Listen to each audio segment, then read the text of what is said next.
I'm not really one to speak on things that affect me personally. I really don't like to let people delve too deep into my personal life.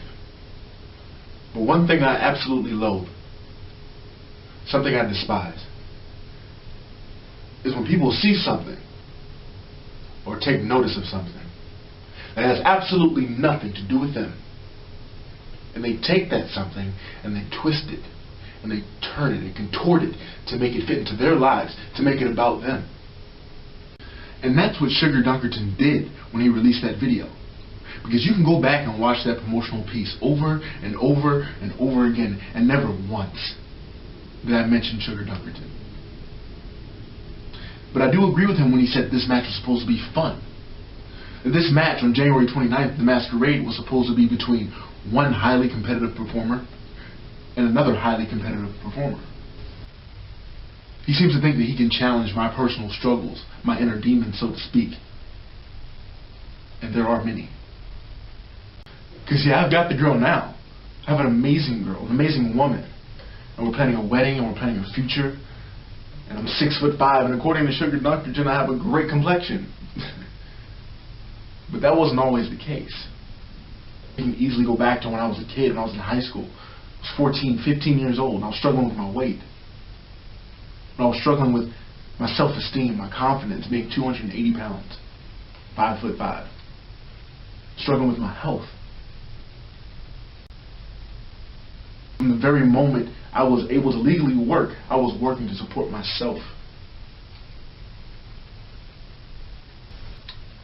And I was struggling with being part of a broken family. And I was struggling to get to know my father for the first time in my life as a junior in high school. Last year I lost the person who took me in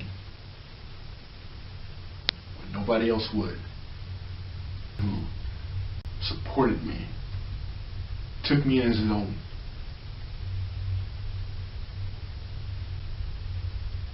Raised me, taught me how to be a man, was there for me when I needed somebody most, supported my wrestling career 150%, was the one person who I'd say truly believed in me, died.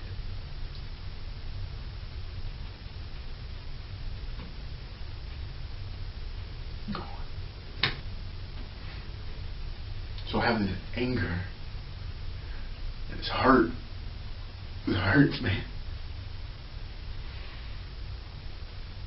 Because anything I ever needed was one phone call away.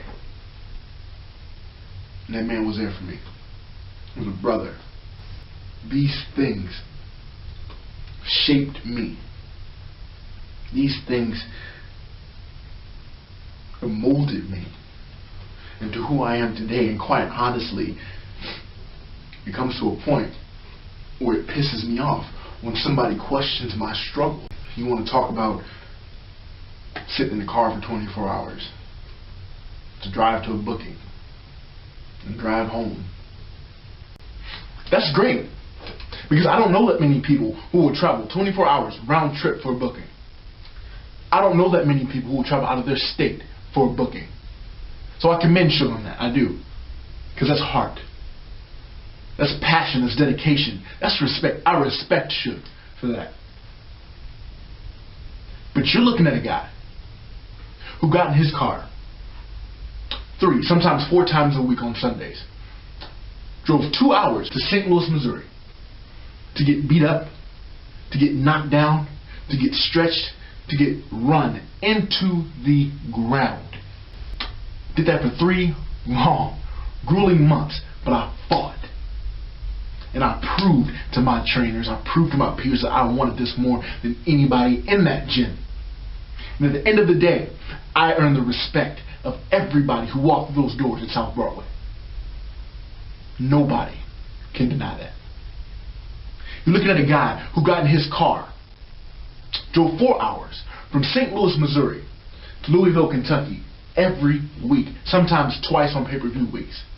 Drove back from Louisville, Kentucky to St. Louis, Missouri, sometimes getting home at 2, 3, 4 o'clock in the morning, just to get up at 7 o'clock in the morning, to be at work at 8 o'clock in the morning, and do it all over again. That's hard.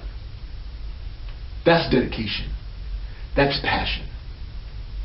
Who wrestled 3, 4 times a week just because he loved to do this, because he had a passion for it, because he wanted this more than anything else, because he wanted to go to the top. He wanted to be the best. Who grew up moving from homeless shelter to homeless shelter, who didn't know where his next meal was coming from. So yeah, I got nice polo shirts, nice watches, I stay in nice 5-star hotels, eat in nice 5-star restaurants, but I earned it. Nothing was ever given to me. I fought for this, and I'll be damned if I ever go back. My crown is woven in the dreams and aspirations of every man, woman, and child who dream big and pray for prosperity. It's forged by the hope in the eyes of every little boy, just like me, who is scared and alone, in hopes of one day making it out of the harsh reality that they call life. I was blessed enough to have a select few people in my life who pushed me, who believed in me. Now I'm offering to be that to someone else. I say that I'm the poster child of struggle. I'm the poster child of hard work, dedication, persistence, and perseverance. Because above all else, I graduated high school. Above all else, I put myself through college. Above all else, I made it out of the hood. Above all else, I found happiness. And I continue to strive for bigger and better. And that's why I'm the king. And I never said anything about beating Sugar Dunkerton. You see, winning is a state of mind. If somehow Suge gets the 1, 2, 3 over me, stands in the middle of the ring with his hand held high, but I get up and walk out, Suge gets up and limps out, who really won? This match, January 29th, at the Masquerade downtown Atlanta, is an exhibition match. There are no titles on the line. There are no stipulations other than the fact that somebody's got to win by pinfall or submission. And that's the scary part. Omega Nu Anax doesn't need to win. Omega Nu Anax needs to make a statement. And I guarantee you that statement will be made on the 29th. All we need is a ring and a body. And unfortunately for Sugar Dunkerton, he is that body. And Suge, you want to coin statements that everybody's heard except for you apparently? Rumble, young man, rumble. I highly recommend that you don't prepare for a rumble. Your ass better prepare for a fight. And if I'm going to hell on January 29th, I'm dragging you down with me.